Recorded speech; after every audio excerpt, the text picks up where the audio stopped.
আগুন লাগার জন্য তিনটে জিনিস দরকার হচ্ছে, একটা হচ্ছে অক্সিজেন, 2 নম্বর হচ্ছে নির্দিষ্ট পরিমাণ তাপমাত্রা টেম্পারেচার, ইগনিশিয়ান টেম্পারেচার, এবং 3 নম্বর হচ্ছে ফ্লুইডিক মেটেরিয়াল বা জ্বলনশীল বস্তু। এই তিনটে জিনিস যখনই একত্রিত হয়ে যাবে তখনই আগুন লাগবে।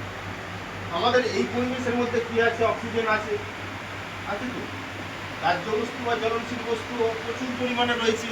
এই বেডশিটটাও দাহ্য বস্তু, আগুন লাগালে জ্বলে উঠবে, ঠিক আছে। এই কাঠ আছে, একদম ঠিক কথা, এই কাঠ আছে, এই সমস্ত জিনিস আছে। কিন্তু আগুন লাগছে না কেন? না, নির্দিষ্ট পরিমাণ তাপমাত্রাটা এখানে উপস্থিত নেই। একটা নির্দিষ্ট পরিমাণ কেন বলা হয়? একটা কাগজকে জ্বালানোর জন্য যে পরিমাণ তাপমাত্রা দরকার, একটা কাঠকে জ্বালাতে গেলে তার থেকে বেশি, আবার প্লাস্টিককে জ্বালাতে গেলে তাপমাত্রা তার উপরে, সেই জন্য বললাম নির্দিষ্ট পরিমাণ তাপমাত্রা। আগুন নেভাতে গেলে কি করতে হবে? এই তিনটে জিনিসের মধ্যে যে তিনটে জিনিস বলেছি এর মধ্যে একটা বাদ দিয়ে দিতে হবে। যেখানে আগুন লেগেছে সেখান থেকে যদি অক্সিজেনকে আমি কাট করে দিতে পারি, আগুন নিভে যাবে। এইভাবে যদি আমি নেভাতে পারি আগুন, তাহলে এর নাম হবে স্মুদারিং প্রসেস।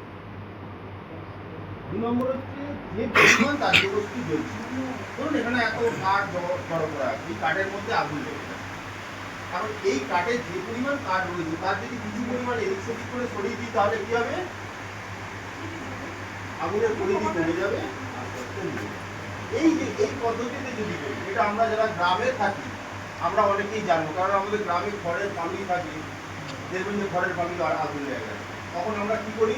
এই যে এত খড় রয়েছে তার এদিক সেদিক করে ছড়িয়ে এদিক সেদিক করে মুভ করে দিই। আপনি এগিয়ে দিকে ছড়িয়ে দিন, তাতে কি হবে? আগুনের পরিধি কমে আসে, আগুন নেভাতে সক্ষম হবে। এই প্রসেসে যদি আমরা আগুন নেভাই তাহলে তার নাম হয়ে যাবে স্টারভেশন প্রসেস। আর যে তাপমাত্রায় আগুনটা জ্বলছে, ধরুন কাঠে আগুন লেগে গেছে, এই কাঠ একটা নির্দিষ্ট পরিমাণ তাপমাত্রা পেলে তবে জ্বলে ওঠে। সেটা একটা আমি ধরে নিলাম, উদাহরণ খাতিরে আমি ধরে নিলাম, সেটা হয়তো 140 degree centigrade minimum 140 degree centigrade পেলে এই কাঠটা জ্বলে উঠবে। তাহলে এর থেকে যদি কম হয় তাহলে জ্বলবে না। তাহলে এর থেকে আমাকে যদি এই যে আমাদের যে তাপমাত্রা আছে তার থেকে যদি কম করে দিতে পারি আগুনটা নিভে যাবে। সেটা আমরা কি করি? কুলিং প্রসেস ব্যবহার করি, অর্থাৎ জল ঢেলে। জলটা কেন ঢালি আমরা আগুনের উপরে? যে তাপমাত্রার টাইপ আছে, এই টাইপ হচ্ছে 4 প্রকার, 4টে টাইপের ফায়ার আমরা দেখতে পাই।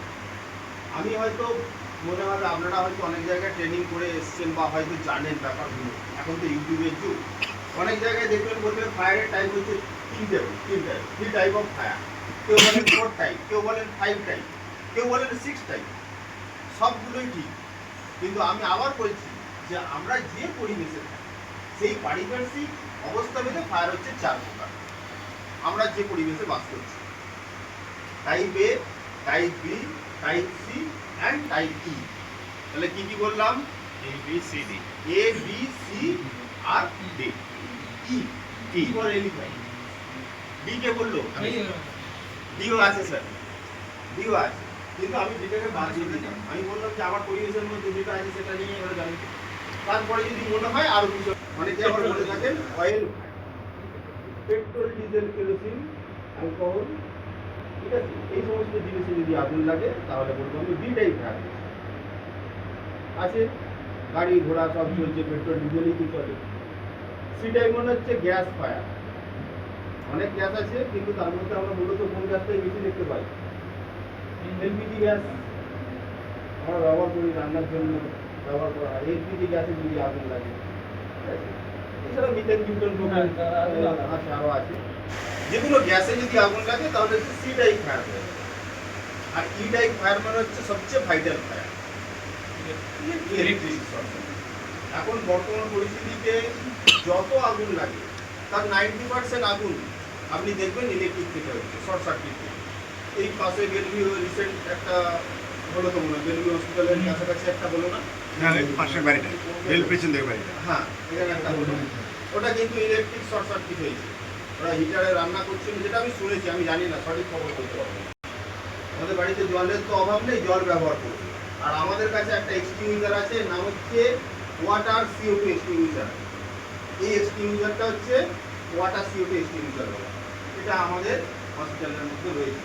প্রতিটা যে সিঁড়ি আছে, সিঁড়ির মধ্যে গেলেই দেখতে পাবেন এটা আমার একটা এক্সটিংগুইশার আছে। কী করে বুঝবেন? দেখুন এখানে এ বি সি তিনটে লেখা আছে, বিটা কাটা আছে, সিটা কাটা আছে, মানে এই টাইপের ক্ষেত্রেই ব্যবহার করে। এর মধ্যে জল আছে আর অন্য কিছু নেই। এটা কাঠ কাগজ প্লাস্টিক আগুন লাগে, এটা ব্যবহার করা হয়। হ্যাঁ আচ্ছা দেখ এখানে কি লেখা আছে, এ লেখা আছে তো, বিসিটা কি আছে, কাটা আছে। এটার নাম হচ্ছে ওয়াটার CO2 এক্সটিংগুইশার। এটা অনলি ফর সলিড ফায়ারের ক্ষেত্রে, অর্থাৎ এই টাইপের ক্ষেত্রেই ব্যবহার করা হয়। তো এই এক্সটিংগুইশারটা ব্যবহার করবো, এর নাম হচ্ছে ড্রাই কেমিক্যাল পাউডার বা ডিসিপি পাউডার। এই এক্সটিংগুইশারটা আমরা ব্যবহার করবো যদি বি টাইপের আগুন লাগে।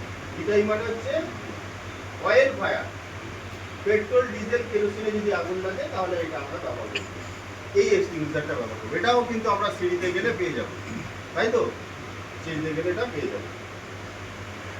এটা এখানে দেখবেন লেখা আছে, দেখুন বি সি, কি কি লেখা আছে, বি আর সি লেখা আছে। বি মানে কি বলেছি, অয়েল, আর সি মানে গ্যাস। দুটোতেই আমি ব্যবহার করতে পারবো। বিসি ইলেকট্রিক ফায়ারে যদি আগুন লাগে তাহলে CO2 এক্সটিংগুইশার আছে, এটার নাম হচ্ছে CO2 এক্সটিংগুইশার। এটা দেখতে সম্পূর্ণভাবে আলাদা, এটাও বিসি ক্যাটাগরি, কিন্তু পরে এটাকে আমরা ফায়ার থেকে এটাকে অলিগর ইলেকট্রিকের জন্য করেছি। এটা হচ্ছে CO2 আছে, কার্বন ডাইঅক্সাইড আছে। এটা হচ্ছে ইলেকট্রিকে যদি শর্ট সার্কিট হয়, ইলেকট্রিক যদি ফায়ার হয়, তাহলে কিন্তু আমরা এটা ব্যবহার করি। এটা দেখতে কিন্তু সম্পূর্ণভাবে আলাদা। তো এই তিনটে এক্সটিংগুইশার, এটার নাম হচ্ছে ABC এক্সটিংগুইশার। সবচেয়ে এখন হচ্ছে কমন এক্সটিংগুইশার হয়ে গেছে।